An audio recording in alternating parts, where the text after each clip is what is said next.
এই যে হচ্ছে আমাদের সেই জান্নাতি। প্রিয় দর্শক, শুধুমাত্র এখন সময়ের অপেক্ষা। আমরা ন্যাংরা লোলা পা নিয়ে এসেছি, কিন্তু সুস্থ হয়ে বাড়ি ফিরবো এমনটাই প্রত্যাশা। দেখেন এত শীতের মধ্যেও আমরা চলে এসেছি। চলো, আমাদের গাড়ি কোনটা? এটা, চলো পেছনে। দোয়া করবেন সবাই যেন আমরা হাসি মুখে এসেছি। অপ্রতিবন্ধী অসহায় মেয়েটাকে যেন অপারেশন করিয়ে সঠিকভাবে বাড়িতে পৌঁছে দিতে পারি। পারবে? হ্যাঁ, সাবধানে উঠো। সাবধানে, হ্যাঁ। প্রিয় দর্শক, আমাদের সকলের প্রচেষ্টা জান্নাতিকে অপারেশনের মাধ্যমে সুস্থ আর স্বাভাবিক জীবনে নিয়ে আসা। তার জন্য দেখেন এত শীত শৈত্যপ্রবাহ, তার মধ্যেও আমরা ঢাকায় অবস্থান করছি। সকালে ভোরের সূর্য ওঠার আগেই কিন্তু আমরা ঢাকায় পৌঁছে গেছি জান্নাতিকে নিয়ে।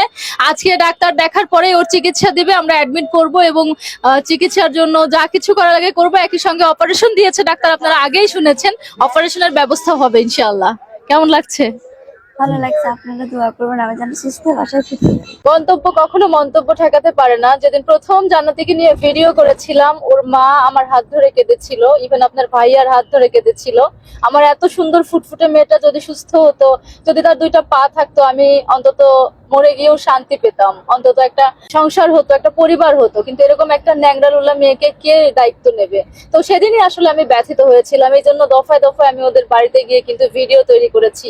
তার জন্য বিভিন্ন ভাবে আমাকে হিউমিলিয়েট করা হয়েছে, কিন্তু তারপরও আমি তার পিছু ছাড়িনি। আমার একটা টার্গেট ছিল, আল্লাহ যদি চায় এবং আপনাদের সহযোগিতায় ভালোবাসায় আমরা মেয়েটাকে চিকিৎসা করাবো এবং সম্ভব হলে কিছুটা হলেও তার দুইটা পা রিকভারি করব, যেন সে সুস্থ স্বাভাবিক জীবনে ফিরে আসে তার ব্যবস্থা করব।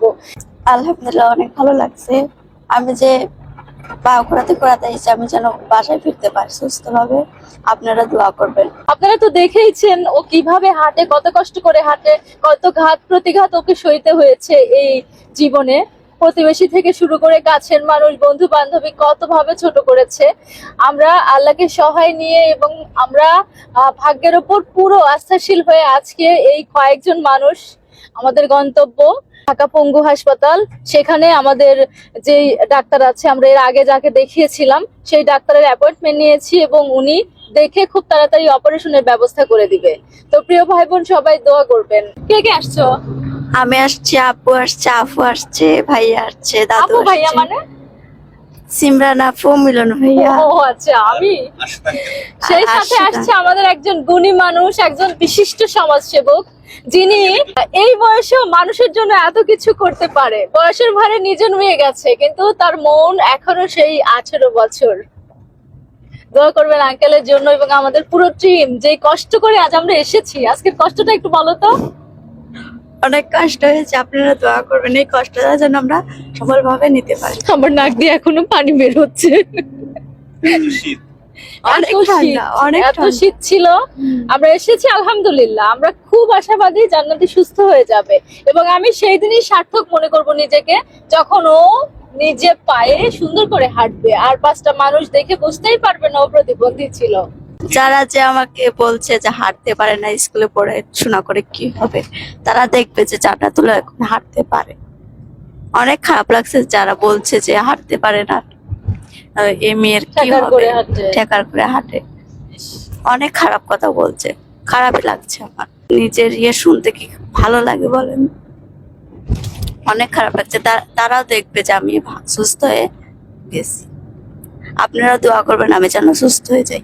জান্নাতির বাবা মা আমাদের সাথে আছে। আমি ওদের চাচার কাছ থেকে একটু অনুভূতি নেই। তার পঙ্গু অসুস্থ মেয়েটাকে আমরা নিয়ে এসেছি সুস্থ করার উদ্দেশ্যে। তার অনুভূতিটা কেমন কেমন লাগছে বাবা হিসেবে? তার সুন্দর লাগছে এখন আমাদের, কারণ আমরা এত শীতে কষ্ট করে, তোমরা খুব কষ্ট করে আমাদের নিয়ে এসেছো।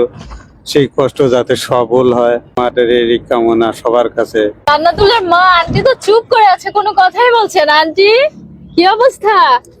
আমি খুশি হয়েছি বেটি।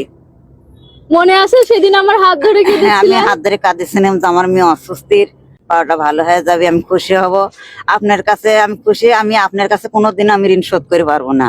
ইনশাআল্লাহ, আল্লাহ চাইলে সব সম্ভব। প্রিয় ভাই বোন, এই ক্রেডিট শুধুমাত্র আমার একার নয়, আপনারা সবাই যেভাবে অ্যাপ্রিশিয়েট করেছেন। আমি প্রত্যেকটা লাইভে গেলেই আপনারা জান্নাতের কথা জিজ্ঞেস করেছেন। আর স্পেশালি কৃতজ্ঞতার শেষ নেই সেই মহামানবটার উপর, যিনি কিনা যার অক্লান্ত প্রচেষ্টার মাধ্যমে যার অর্থায়নে আজকে আমরা এখানে এসেছি। আব্দুস সুবহান আঙ্কেল, ওনাকে অনেক অনেক ধন্যবাদ, উনি আমাদের পাশে দাঁড়িয়েছে। আঙ্কেলকে কিছু বলো। আঙ্কেল, আপনাকে অনেক ধন্যবাদ আমার আমার চিকিৎসার খরচ দেওয়ার জন্য। অনেক অনেক ধন্যবাদ। আপনার মতো মানুষ প্রজন্মের পর প্রজন্ম দরকার আঙ্কেল। আপনি ভালো থাকেন, সুস্থ থাকেন, আল্লাহ সুবহানাহু ওয়া তাআলা আপনাকে নেক হায়াত দান করুক, জান্নাতের মতো হাজারো জান্নাতীর আইডল হয়ে বেঁচে থাকেন।